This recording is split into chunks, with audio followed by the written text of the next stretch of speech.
Okay guys, before we get started, can you do a little favor for me? Can you go to my channel page and click this little bell and make sure that you're getting all of my notifications? If you look at the comments of any other popular YouTuber, you might see people talking about the notification squad. Well, we're going to start our own little notification squad because YouTube is really weird about sending my videos to my subscribers. So this is a good way to make sure that you get them. If you did that, that'd be pretty cool.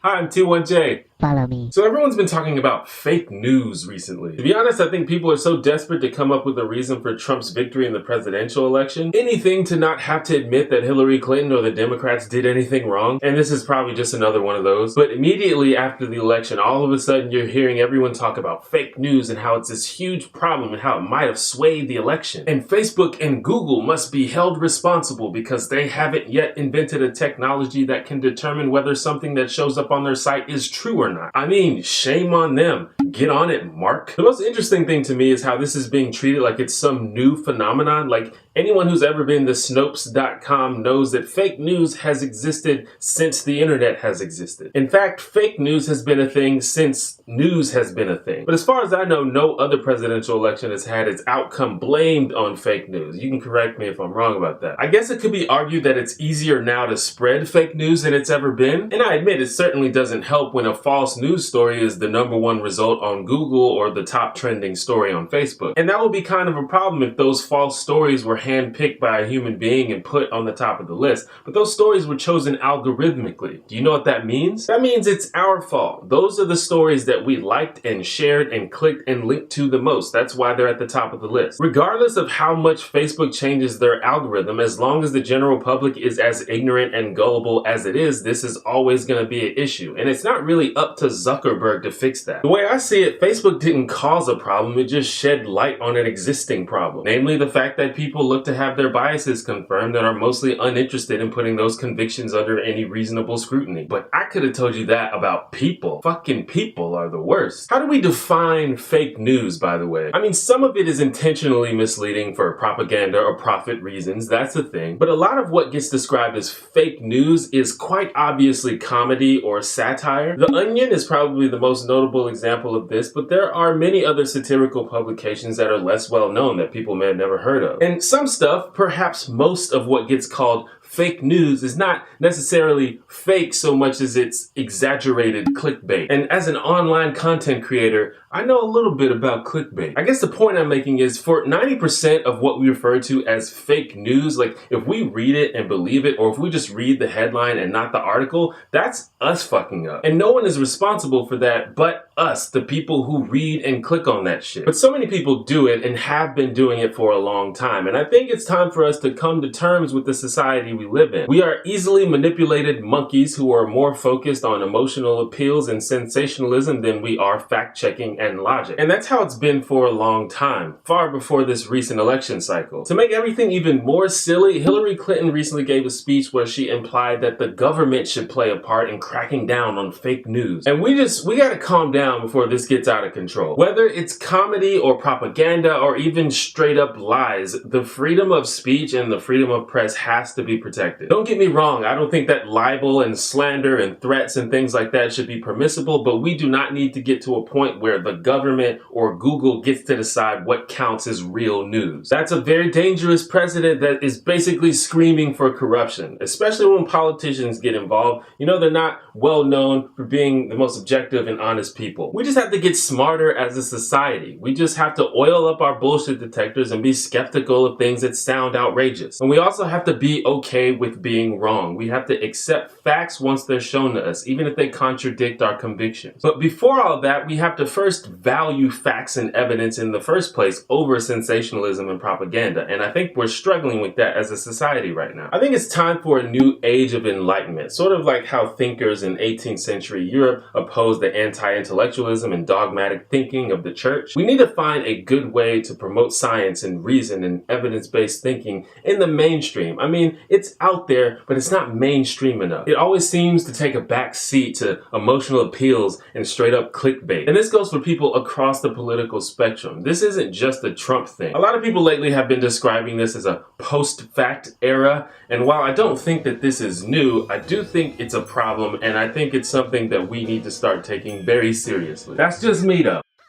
Thank you for watching my video. There's about a week left to order the Heyko shirt. It'd be really cool if you guys check that out. If you find any value in my videos, or if you just want to support me, consider becoming a patron on Patreon. All those links will be in the description. And remember, be honest, be assertive, be kind, and be open-minded. Stay Heyko.